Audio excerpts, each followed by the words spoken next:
안녕하세요. 집안 기둥을 뽑아온 줄도 모르고 결혼을 했어요.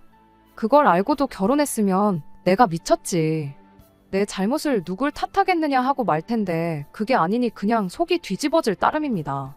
아들 돈만 탐내면 그만인걸. 이젠 대놓고 내 돈까지 당연하게 자기 돈이라 생각하는 시짜들 때문에 결혼 3년 만에 이혼을 결심하게 되었어요. 시짜들 잘못도 크지만 중간에서 가족들 편밖에 안 드는 남편이 가장 문제였겠지요. 남편과는 연애 결혼을 했습니다. 서로의 지인들을 통해 처음 만나게 되어 인연을 키워오다 결혼까지 하게 되었어요. 남편은 이름 있는 회사는 아니지만 업계에서 평판도 좋고 벌이도 나쁘지 않은 안정적인 직장을 다니고 있었고, 저도 남편하고 비교했을 때 크게 뒤지지 않는 비슷한 정도의 회사를 다니고 있었습니다. 연애하면서 별다른 문제도 없었다 보니 그렇게 2년 반 연애하다가 처음 결혼 이야기가 나오게 되었어요. 그때까지만 해도 남편이 집안 대들보 노릇을 하고 있었다는 느낌을 받았던 적이 한 번도 없었습니다. 나이나 직장 생활 경력을 두고 봤을 때도 모아놓은 돈이 결코 적은 편이 아니었거든요. 씀씀이가 큰 편은 아니었지만 자기 쓸 돈까지 아껴가며 가족들한테 퍼주고 있었을 거라고는 당연히 상상도 못했죠. 그런 것도 모르고 그렇게 행복할 미래만 그리며 덜컥 결혼 생활을 시작하게 되었네요. 결혼은 다들 그렇게 하듯 반반 결혼을 했어요. 원래는 대출 받는 것까지 생각해서 서울의 4억대 아파트를 들어가려고 했는데 결혼 직전 남편 때문에 계획을 수정해야 했습니다. 잡혀있던 결혼식을 2달 앞둔 시점의 일이었어요. 남편이 난데없이 멀쩡히 잘 다니고 있던 회사를 그만두겠다는 말을 꺼내왔거든요. 결혼 앞두고 그게 무슨 소리인지 싶어 놀랐지만 나름의 이유나 다른 계획이 있을 수도 있겠다 싶어 왜인지부터 물어봤습니다. 이유가 뭔가 했더니 대우가 너무 안 좋다는 이야기를 꺼내대요. 자기가 아무 계획도 없이 그만두는 건 아니라고 걱정 말라는 소리를 하는데, 계획보다도 남편 정도 월급이면 남들과 비교해서 못 받는 편은 아니라 생각했기에 자세히 설명해 보라고 했죠. 그러자 남편이 일은 일대로 직원들만 뼈 빠지게 하고 있는데 돈은 사장 혼자만 벌어가는 걸 보니 견딜 수가 없다고, 자기 말고도 다른 직원들 불만이 아주 하늘을 찌르는 상황이라고 하더라고요. 불합리한 건 알겠지만 사실 그게 어쩔 수 없는 구조지 않겠냐 하는 생각이었는데, 얼마 전에 남편을 포함한 실무자들이 출근도 안 하는 사장 자식들의 친인척들한테까지 월급이 나가고 있다는 사실을 알게 되었답니다. 그것도 자기들이 받는 것보다 훨씬 더 높은 연봉을 말이에요. 그렇게 얼굴 한번 본 적도 없는 사람들한테 우리보다 많은 월급 받아가게 하려고 우리가 이렇게 일하는 게 아니라고 남편의 몇몇 직원들이 불만을 품기 시작했고, 뜻이 맞는 사람들끼리 회사를 새로 하나 차리기로 했다는 겁니다. 거래처와의 관계도 사장 때문이 아니라 실무자인 자기들이 꽉 주고 있다며, 새 회사를 차리기만 하면 그 회사 일감 뺏어오는 건 일도 아니라대요. 그렇게 그 회사 일감을 가져오면 얼굴도 모르는 사람들한테 나가는 월급을 자기들이 가져가는 거 아니겠냐고 엄청 자신감에 차서 말이에요. 저는 그래도 당장 벌이가 안 좋은 것도 아닌데 새 회사 차린다고 무조건 큰 돈을 벌 수 있다는 보장도 없지 않냐고. 다들 더러워도 참고 다니는 게 회사 일 아니겠냐, 그렇게 남편을 설득해봤지만 역부족이었어요. 이미 몇 명이 벌써 나가 새 회사를 차린 상황이고 남편은 지금 몸만 가면 되는 거라면서 초반에 빨리 옮겨야 나중에 가서도 창립 멤버 대우를 받는 거 모르겠냐고 저를 닥달했죠. 결혼을 2달 앞두고 이게 무슨 일인가 싶었지만 꼭 자기를 믿어달라는데 제가 무슨 방법이 있었겠나요. 결국 그렇게 남편은 회사를 그만두게 되었습니다. 그래도 약속한 대로 일주일도 안 지나 새 회사로 출근하는 모습을 보니 조금은 안심이 되었어요. 하지만 그렇다고 마음 놓고 있을 수만은 없었습니다. 벌어질 수 있는 최악의 상황을 생각하고 대비를 해야 했지요. 신혼집을 구하는데 대출 비중이 조금 높은 편이었는데 혹시나 남편 벌이가 줄어들 수도 있다고 가정하고 아예 신혼집을 다른 곳으로 알아보기 시작했습니다. 남편은 몸 별 걱정을 다 한다고 나왔지만 막상 첫 달 월급이라고 받아온 게 100만 원이 고작이었어요. 앞으로 회사에 일거리 늘어나고 자금이 돌기 시작하면 문제 없을 거라고 그냥 집은 구하려고 했던 곳으로 그냥 계약하자는데, 솔직히 미덥지가 못해서 그냥 처음 살기로 했던 집은 포기하고 모아놓은 돈만 가지고 작은 빌라 하나를 전세로 구했어요. 정작 결혼하고 나서도 월급은 별반 차이가 없었고 오히려 100만 원도 못 가져오는 달도 있었죠. 남편은 첫 술에 배가 부르겠냐며 태도를 바꿔왔고요. 무보수로 일하는 게 아니고 다 밀린 월급으로 적립되어 있다고 조만간 한 방에 받아올 테니까 갖고 싶은 거나 골라놓으라느니 별말을 다 하대요. 잘 풀릴 거라고, 이 걱정은 다 기우라고 저렇게 자신있게 말하는데 이미 결혼까지 한마당에 믿는 거 말고 제가 무슨 방법이 있었겠나요? 그런데 결혼하고 나서 하나씩 결혼 전에는 몰랐거나 아예 말조차도 하지 않은 사실들이 몇 가지 있다는 걸 알게 되었어요. 가장 큰 문제는 시댁 노후 문제였죠. 반반 결혼이고 그런 걸 다 떠나서 남편이 안정적인 직장을 포기하고 새 회사를 나가는데도 결혼을 결심할 수 있었던 건 양가 부모님 노후 문제가 다 끝나 있던 상황이었기 때문입니다. 엄밀히 말하면 시부모님이 노후를 대비해 모아놓은 돈이 아예 없던 건 아니었어요. 오히려 공무원 연금과 아버지 퇴직금으로 새로 장사나 투자나 최소한의 수입을 위해 무엇이라도 시작해야 했던 저희 집과 비교해서 순수하게 현금만 따지고 보면 시댁이 훨씬 많았습니다. 그런데 그게 사실은 없는 돈이나 마찬가지였어요. 왜 때문이냐면 바로 신우의 존재였습니다. 남편 아래로 1살 아래의 신우가 있어요. 저보다도 나이가 많은 손아래 신우죠. 서열이나 그런 걸 다 떠나서 신우가 저한테 어른 대접을 받고 싶어 한다면 충분히 그럴 의향도 있었습니다. 다만 문제는 신우가 존중이라고는 눈꼽만치도 해주지 못할 만큼 나이값을 못하는 사람이라는 사실이었어요. 시부모님이 가지고 있던 노후 자금이 알고 보니 신우한테 들어가고 있었다는 걸 결혼하고도 한참이 지나서야 알게 되었습니다. 그때까지도 신우가 정착을 못하고 이것저것 시도만 하고 있었거든요. 이걸 배운다, 저걸 해보겠다 하는 명목으로 이미 시부모님한테 뜯어간 돈이 상당했더라고요. 신우 딴에는 그걸 그냥 가져간 게 아니고 빌려간 거라고 말을 하긴 하는데 당장 무슨 수로 신우가 2억을 만들어서 시부모님한테 갚겠나요? 심지어 저희가 결혼했을 때도 신우는 뭐 따로 하는 거 하나 없었는데도 강남에 고층 오피스텔을 구해서 혼자 월세살이를 하고 있었어요. 일도 안 하는데 월세는 물론이고 생활비조차 스스로 조달을 못했기에 그 돈마저도 전부 시부모님 주머니에서 빠져나가게 되었던 거죠. 제가 시어머니였다면 그런 딸을 보면 속이 터질 텐데 신우가 앞으로 장차 사업을 하려면 큰 물에서 해야지 않겠냐며 강남 생활을 오히려 나서서 지원해 주신 분이 시어머니였습니다. 동네 장사 해봐야 그냥 최저시급 받고 알바하는 거랑 똑같다나 뭐라나 하는데 그걸 듣고 있자니 참 답도 없더라고요. 그래도 그 사실을 알게 되었을 때 충격적이긴 했지만 최대한 신경 안 쓰려고 노력했어요. 어쨌든 명목상 신우가 시부모님 등골 파먹는 게 아니고 빌려간 거라고 자기 입으로도 그렇게 강조를 했으니 아르바이트라도 하면서 월이백 수입으로 시부모님 모시고 같이 살던 시부모님 노후 문제는 앞으로 신우가 알아서 해야 할 문제라 생각했지요. 저희는 결혼할 때 시댁에 손 벌린 거 하나 없었으니까요. 그런데 너무 안일하게 생각했었나 봐요. 결혼한 지 1년이 딱 넘어가니 시부모님이 합가해서 같이 살자는 말을 꺼내오더라고요. 이유가 뭔가 하니 신우 창업자금을 대줘야 한다는 거예요.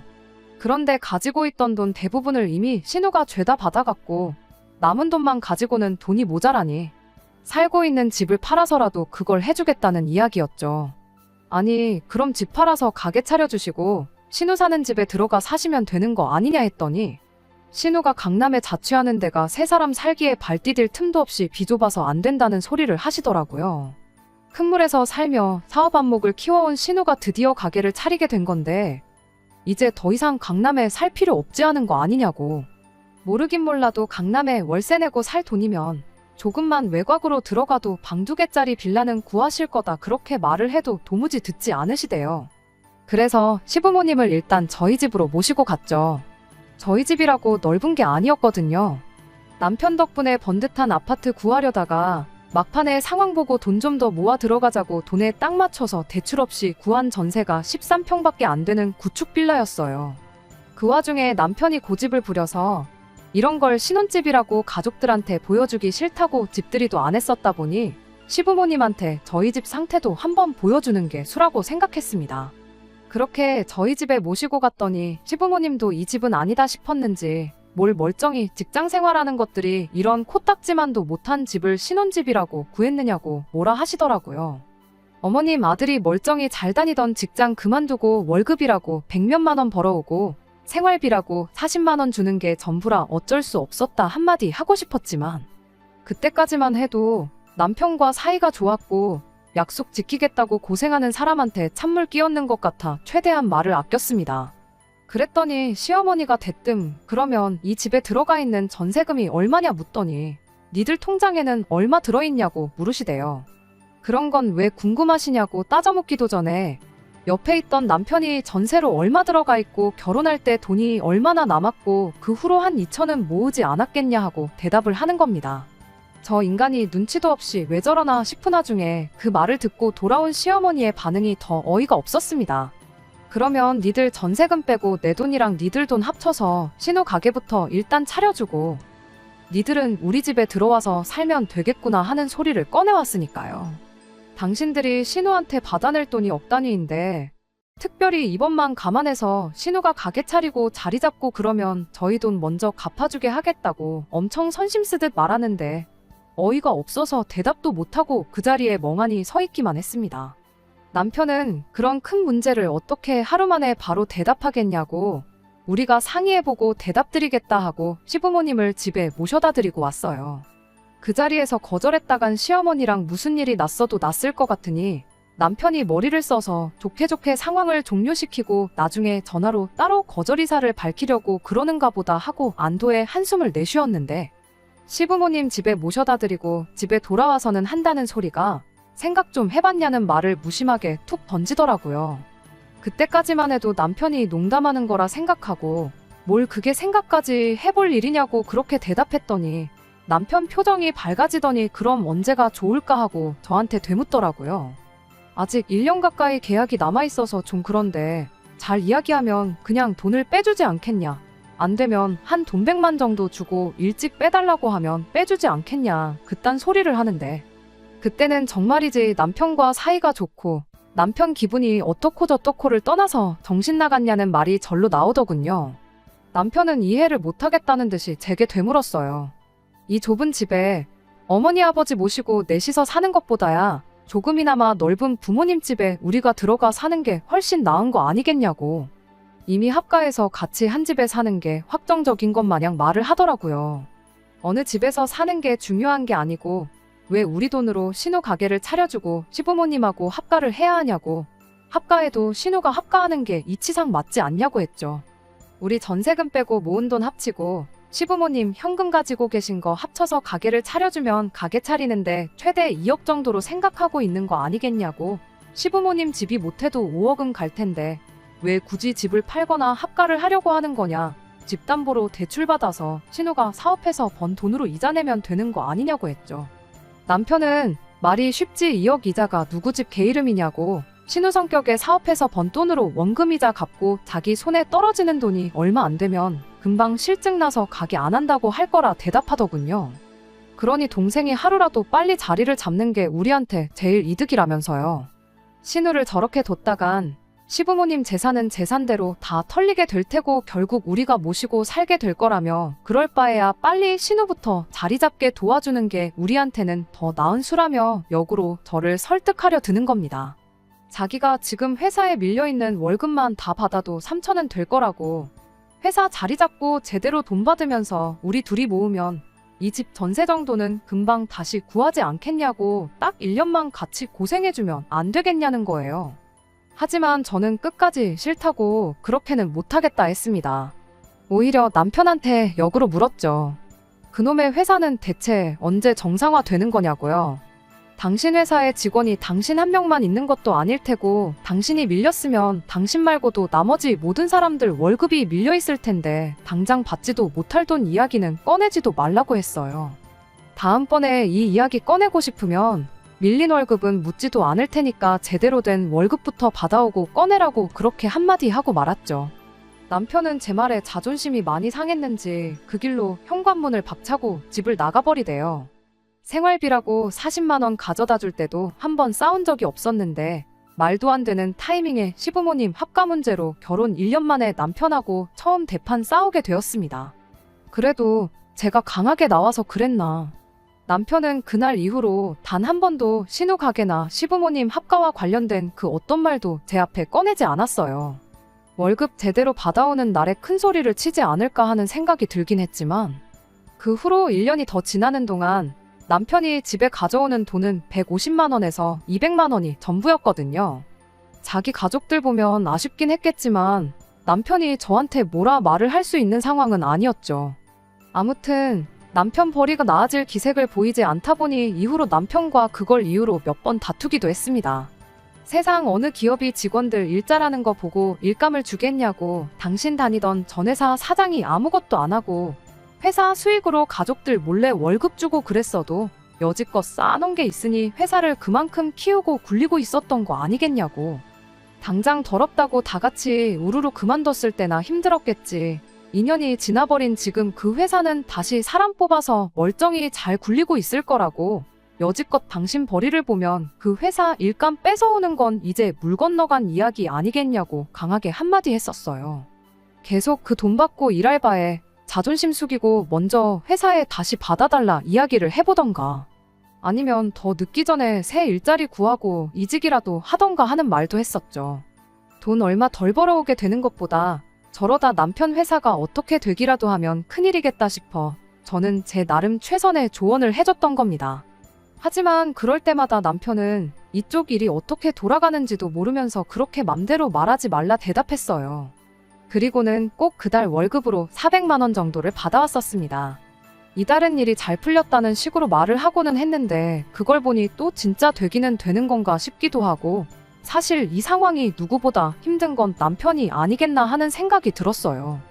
그게 아니고 꼭 다툴 때마다 늘어나는 월급을 보면 의심부터 했었어야 했는데 그냥 남편을 보채지 않고 조금만 더 기다려보는 바보 같은 선택을 하고 말았습니다. 시부모님을 모시고 신우한테 가게 차려주자고 말을 꺼냈던 건 그때 단 한 번뿐이었고, 그걸 떠나서 남편이 누구보다 더 모든 걸 제자리로 찾기 위해 누구보다 더 열심히 하고 있다고 생각했었거든요. 그런데 세상에, 제가 생각하던 그런 게 전혀 아니었어요. 남편은 철저히 저를 속이고 뒤에서 자기 가족들을 챙기는 데만 혈안이었던 겁니다. 그걸 알게 된 건 정말 우연이었어요. 언제까지 저를 속일 속셈이었는지는 모르지만 아마 그날이 아니었으면 평생 몰랐을 수도 있었겠다는 생각이 드네요. 제가 하는 일 특성상 주에 하루는 재택 근무 신청을 할 수 있거든요. 평소에는 출근을 선호하기는 하는데 보통 밀린 집안일 한 번에 해치우고 주말에 푹 쉬고 싶은 금요일에 재택 근무를 신청하는 편이에요. 그날은 같은 이유로 재택 근무를 하고 있었던 날이었고요. 남편이 출근길에 오늘따라 몸이 너무 안 좋다고 그렇게 말을 했는데 점심때쯤 돼서 도저히 못 버티겠다고 일찍 집에 들어왔어요. 감기 몸살 기운이 있는 것 같다길래 병원에 다녀오겠냐 물었더니 그냥 한숨 푹 자면 괜찮아질 것 같다며, 얼마나 몸이 안 좋은 건지 아주 죽을 상을 해가지고는 가방도 식탁 의자 위에 대충 내려놓고 옷도 안 갈아입고 그대로 방에 들어가 눕대요. 어차피 다음날이 주말이기도 하고 옷이야 구겨지든 말든 지가 자다가 불편하면 알아서 갈아입겠지 생각하고 그냥 자게 뒀지요. 그렇게 남편이 방에 들어간 지 한 30분쯤 지났나 남편 가방 안에 있던 전화기가 울리더라고요. 얼마나 피곤한 건지 벨소리도 못 듣고 자고 있길래 제가 대신 가서 핸드폰을 꺼냈더니 회사에서 걸려온 전화였어요. 무슨 급한 일이 있는 건가 싶어서 전화기 들고 가 남편을 깨웠죠. 그런데 남편이 몸 안 좋아서 반찬해고 왔는데 뭔 전화냐고 짜증을 저한테 내면서 핸드폰을 무음으로 돌려놓고는 핸드폰을 저한테 건네더니 다시 침대에 확 누워버리더군요. 왜 그 짜증을 나한테 내나 싶었지만 몸이 안 좋다더니 평소보다 예민한 거구나 싶어 그냥 넘어갔습니다. 남편이 건네준 핸드폰을 다시 식탁 위에 올려놓고 저는 다시 제 할 일을 했고요. 그렇게 한 2시간쯤 더 지났나? 그제서야 남편이 방 밖으로 나오더라고요. 여전히 죽상을 하고 있는 게 몸이 아직도 안 좋은 것처럼 보여서 병원을 다녀오던가 약국에서 약을 지어오던가 하라고 했죠. 남편도 알겠다 대답하고 그 길로 집 밖을 나섰어요. 병원도 다녀오고 약도 타오겠다는데 몸이 많이 안 좋구나 싶었습니다. 암만 재택이라도 일하다 말고 자리를 비울 수도 없는 노릇이고 애도 아닌데 병원까지 따라가주는 건 아닌 것 같아 그냥 병원 갔다가 오면 따뜻한 차라도 마시게 해주려고 나가는 남편 배웅해주고 주방으로 갔지요. 그런데 식탁 위를 보니 남편이 핸드폰을 두고 갔더라고요. 무음으로 해놓은 상황에 저도 일한다고 신경을 못 쓰고 있었는데 남편 핸드폰을 봤더니 2시간 자는 동안 회사에서 전화가 20통도 더 넘게 걸려와 있었더라고요. 얼마나 급한 일이길래 싶어서 그 길로 핸드폰 들고 빌라 현관까지 뛰어내려갔어요. 그런데 남편은 벌써 얼마나 간 건지 코빼기도 보이지 않대요. 쫓아가서 남편한테 전화기를 주고 와야 하나 싶은 와중에 때마침 또 전화가 걸려오더라고요. 이미 20통이나 넘는 전화를 못 받은 건 둘째치고 남편이 몸이 안 좋아서 전화를 못 받았다고 설명해주고 한 30분 뒤에 다시 전화 달라고 말해줄 겸 해서 그냥 제가 전화를 받았어요. 전화를 받으니 한 20대 초반쯤 되었을까 싶은 앳된 목소리를 가진 여직원이 인사를 하더라고요. 그리고 그 여직원이 차라리 나 몰래 바람을 피고 있었다면 나았겠다 싶을 만큼 말도 안 되는 사실을 전해왔어요. 급한 건 아니고 과장님 이달 월급은 한 통장에 합쳐야 되는지 아니면 매번 하던 대로 2개 통장에 나눠서 보내야 하는지 물어보려고 전화를 했던 거라고요. 몸이 그렇게 안 좋으시면 회사로 다시 전화 주실 필요는 없고 톡으로 대답만 해줘도 된다고 전해주세요. 하고 예의 있게 말하고 전화를 끊으려고 하는데 잠깐 그 여직원이 했던 말에 넋을 놓고 있다가 다급하게 잠깐 전화 끊지 말아보라고 하고 다시 좀 말해달라고 월급을 2개 통장에 나눈다는 게 그게 무슨 소리냐고 물었지요. 그러니까 그 여직원이 대답하길 과장님이 어쩌다 한 번씩 월급을 한 통장으로 몰아서 받을 때가 있는데 이달은 따로 말을 안 해주셔서 확인차 전화한 거라고 말하고 또 예의 있게 인사 한마디 하더니 전화를 끊더라고요. 정말 그때는 핸드폰을 들고 있는 채로 빌라 현관에 한참을 서 있었어요. 도무지 이게 무슨 일인지 이해가 가질 않더라니까요. 그래도 이내 빨리 제정신을 차리고 이게 어떻게 돌아가는 상황인지 알아내야겠다는 생각밖에 들지 않았습니다. 집에 돌아와서 놀란 마음 다스리고 있으니 얼마 안 지나서 남편이 집에 돌아왔어요. 오자마자 핸드폰을 찾아대게 하면 안 될 것 같아서 괜찮냐고 있는 걱정 없는 걱정 다 해주면서 정신을 쏙 빼놓은 다음 아플 때는 약 먹고 푹 자는 게 최고라고 그 길로 밥을 챙겨줬죠. 남편이 밥 먹는 동안도 묻고 싶은 말이 수만 가지였지만 잡아떼면 그만인 거 아니겠나 싶어서 그냥 핸드폰은 신경도 못 쓰게 또 있는 걱정 없는 걱정 세상에 이런 현모양처가 둘도 없겠다 싶을 만큼 남편을 챙겨줬죠. 아픈데 죽도 안 끓여주고 밥이 뭐냐고 툴툴대면서 농담이나 하고 자빠진 남편을 보고 있자니 끓어오르는 화를 어떻게 참아내야 싶더라고요. 남편이 마지막 숟가락을 뜨는 순간 그 길로 손수 약봉투도 뜯어서 입에 넣어줬어요. 아니나 다를까 남편이 배도 부르고 약도 먹었으니 한숨 더 자야겠다고 아무 의심도 없이 방으로 들어가더라고요. 병원에서도 약을 세게 지어준 건지 한 30분 지나서 방에 들어가 근처에서 얼쩡대는데도 남편이 잠에서 깨지 않길래 때는 이때다 싶어 남편 폰으로 은행앱을 켜서 자고 있는 남편 손가락으로 지문인증까지 풀어버리고 살금살금 식탁 의자에 앉아서 핸드폰을 뒤지기 시작했습니다. 역시나 제가 여지껏 모르고 살았던 계좌가 하나 더 있더군요. 잔액이 3만 원 정도 있었는데 차라리 저 몰래 만들어 놓은 비상금 통장이었으면 싶었지만 거래 내역을 켜자마자 바로 시어머니랑 신우 앞으로 얼마씩 보내놓은 기록 말고는 다른 기록 하나 없는 깔끔한 통장이었습니다. 매달 집에 가져오는 150만 원 월급은 우스울 만큼 더 큰 돈을 받아서 그걸 자기 가족들한테 퍼주고 있었던 거예요. 거래 내역을 쭉쭉 올려보니 거의 2년 가까이 그렇게 시댁에 퍼주고 있었다는 걸 알게 되었습니다. 그때 딱 알았죠.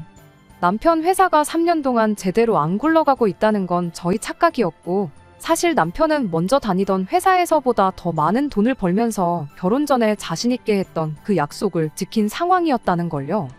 단지 그 돈이 우리 부부를 위한 돈이 아니라 자기 가족들을 위한 돈이었다는 게 문제였을 뿐이었습니다. 증거도 확보했겠다, 더 기다릴 것도 없겠구나 싶어서 자는 남편을 흔들어 깨웠어요. 왜 아파 죽겠는데 깨우냐며 짜증을 내면서 일어나는 남편 얼굴에 핸드폰 화면부터 들이밀면서 이게 뭔지 설명 좀 해줘야겠다고 한마디 했죠. 잠에서 덜 깬 남편 얼굴이 순식간에 새파랗게 질리더니 아무 말도 잊지 못하더군요. 그 꼴을 보니 마음 한구석에는 남편을 믿어주고 싶었던 마음도 있었지만 그렇게 안 했던 게 참 다행이다 싶었죠. 이미 2년 가까이 저를 속여왔는데 제가 핸드폰 좀 몰래 뒤져봤기로서니 남편이 저한테 무슨 낯짝으로 큰 소리를 치겠나요? 어떻게 둘러댈 방도가 없다고 생각했는지 이내 모든 사실을 그 자리에서 실토하더라고요. 그 돈은 월급이 맞고 그동안 자기 가족들한테 보내고 있었단 사실까지 말이죠. 어떻게든 신우랑 시어머니한테 돌아간 돈을 다시 받아오겠다고 말하고 사과를 해도 모자랄 판에 남편은 적반하장으로 이 상황까지 오게 된 게 따지고 보면 너 때문이라면서 제 탓을 하는 거 아니겠어요? 너무 어이가 없고 황당해서 한번 입이 있으면 말해보라고 따졌죠. 남편 말은 그때 시모가 바랬던 대로 합가를 해서 저희 돈으로 신우 가게를 차려줬었다면 자기가 이렇게까지 했을 이유가 없다는 거예요. 여지껏 제가 시댁하고 담쌓고 지내느라 몰랐었는데 이야기를 듣자 하니 기어이 시어머니가 집을 담보로 대출까지 받아 신우 가게를 차려줬었나 봐요. 신우가 장사해서 번 돈으로 대출원금에 이자까지 같이 갚아나가기로 했었나 본데 한 달 지나고 그 돈을 내고 나니 자기 수중에 돈이 들어오기는커녕 마이너스가 나기 시작했던 겁니다. 그리고 남편이 예상했던 대로 신우가 이 장사도 괜히 시작한 것 같다고 흥미를 잃어서 장사 시작한 지 3달도 안 돼서 가게를 접어야겠다느니 어쩌니 했다는 거예요. 뻔할 뻔짜였는데 그걸 꼭 똥인지 된장인지 찍어 먹어본 시어머니도 대단하다 싶었어요. 여지껏 헛돈 쓰고 실패밖에 안 한 신우가 가게 차려준다고 해서 떼돈이라도 벌 거라 생각했던 걸까요? 아무튼 시모는 시모대로 이번에는 그냥 넘어갈 수 없다 생각했던 건지 복장이 있는 대로 다 터져가지고 당장 딸년이 노후 자금은 물론이고 집담보까지 잡아 대출까지 받아 홀랑 털어갔는데 돈을 갚기는커녕 오히려 손해만 내고 있었으니 집에 아주 난리가 났었던가 봐요. 그런데 때마침 타이밍 좋게 남편 회사가 정상적으로 굴러가기 시작한 거고 일단 가족들 불화부터 해결해야 쓰겠다고 양쪽에 돈을 퍼주고 있던 겁니다. 그걸로 시어머니 대출이자에 원금까지 갚아주고 있던 거고 혹시나 또 신우가 그렇게 해도 벌이가 시원찮아서 안 한다고 할까봐 용돈까지 챙겨주고 있었던 거래요. 그렇게 집에 가져오는 돈에 시댁에 퍼주던 돈까지 합치면 월급이 많아도 너무 많다 싶었는데 알고 보니 그동안 밀린 월급까지 일부를 월급이랑 같이 받고 있었다는 사실까지 알아냈어요. 거기까지 알고 나니 이 인간하고 더는 말도 섞기 싫더군요. 혹시나 밖에서 돈 없다고 기죽고 다닐까봐 나머지는 용돈하라고 생활비도 40만 원씩만 받아서 아끼고 아껴 쓰던 제가 다 바보같이 느껴졌어요. 2년 가까운 세월을 작정하고 저를 속이고 그걸 제 탓이라고 우기는 인간하고 백날 떠들어봐야 뭐 하겠나요? 그냥 그 길로 시댁으로 쳐들어갔죠. 솔직히 그때는 제가 무슨 생각을 하고 있는 건지 저도 몰랐어요. 사과하고 여태까지 남편이 퍼준 돈을 돌려준다고만 한다면 이혼은 안 해도 되는 건가? 이미 부부 사이에 신뢰라는 게 사라져버린 마당에 그 돈 얼마 돌려받는다고 앞으로 평생 이 사람과 행복할 수 있을까? 머릿속에는 온통 그런 생각들 뿐이었지요. 2년간 연락도 없이 지내던 며느리가 갑자기 시댁에 쳐들어오니 시어머니도 대충 무슨 일 때문에 왔는지 감을 잡은 듯 할 말이 있으면 해보거라 하시더군요. 그래서 됐고 신우부터 부르라고 했죠. 신우까지 다 한자리에 있어야 이야기가 될 것 같았으니까요. 예상외로 신우가 순순히 오겠다고 하는 걸 보니 이 사람들한테 자기들이 잘못했다는 인식이 전혀 없는 거구나 싶은 생각이 들었어요. 신우가 도착한 뒤에 저는 단도직입적으로 제 용건부터 꺼냈습니다. 그동안 받아온 돈이 얼마인지는 남편 통장에 고스란히 기록이 남아있으니까 받은 돈만 그대로 뱉어내라고요. 그러면 이혼까지는 저도 다시 생각해보겠다고 했죠. 돌아온 시모와 신우의 대답은 고민할 것도 없이 노였습니다. 그래도 가족끼린데 여유가 있는 집에서 힘든 집 좀 도와주고 그럴 수 있는 거 아니겠냐고 오히려 저보고 너무 이해심이 부족한 거 아니냐고 따지고 들더군요. 그래서 제가 가족끼리면 당연히 도와줄 수 있다고 그런데 2년 동안 나한테 말 한마디 하지 않고 나를 쭉 속이고 있지 않았냐고 가족한테도 말 한마디 못할 만큼 떳떳하지 못한 짓을 하고 있으면서 이제 와서 상황 불리해지니까 가족 타령하지 말라고 아주 역겹다고 그렇게 한마디 해줬어요. 적어도 시모는 앞으로는 안 받을 테니까 좋게 좋게 넘어가자고 저를 설득해보려 노력이나마 하는데 신우는 동생이 돈 잘 버는 오빠한테 용돈도 못 받냐며 앞으로도 계속 틈만 나면 돈을 받을 것처럼 말을 하대요. 어이가 없어서 콧방귀 한번 뀌어주고 시어머니한테 한마디 했어요. 신우의 어딜 보고 저런 걸 가게만 차려주면 사람 구실 할 거라는 생각을 하신 거냐고. 차라리 그 돈으로 불쌍한 사람이라도 도왔으면 보람이라도 차지 않으셨겠냐 그렇게 한마디 했죠.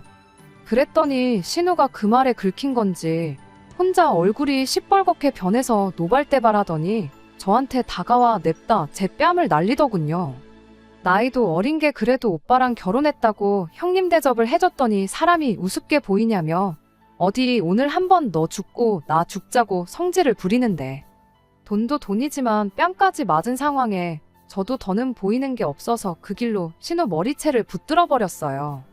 막상 귀싸대기까지 먼저 날려놓고 저한테 머리채를 붙들리니 어떻게든 빠져나가 보겠다고 허리를 숙이고는 꼼짝도 못한 채 이것 좀 놓으라고 소리만 고래고래 지르고 있더라고요.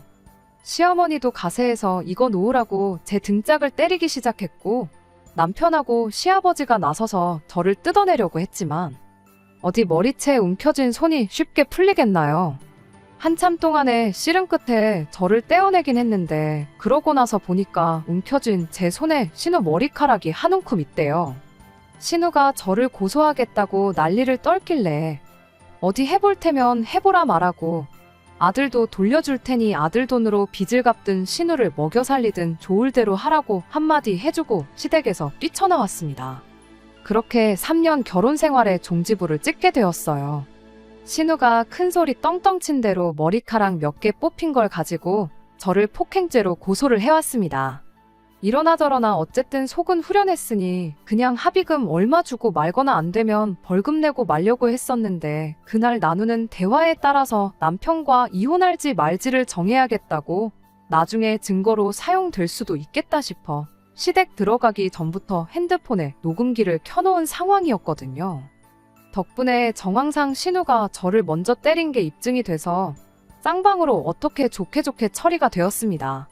법이란 걸 잘 몰랐는데 신우가 저를 고소해준 덕분에 이래저래 이혼도 소송으로 진행하게 되었어요.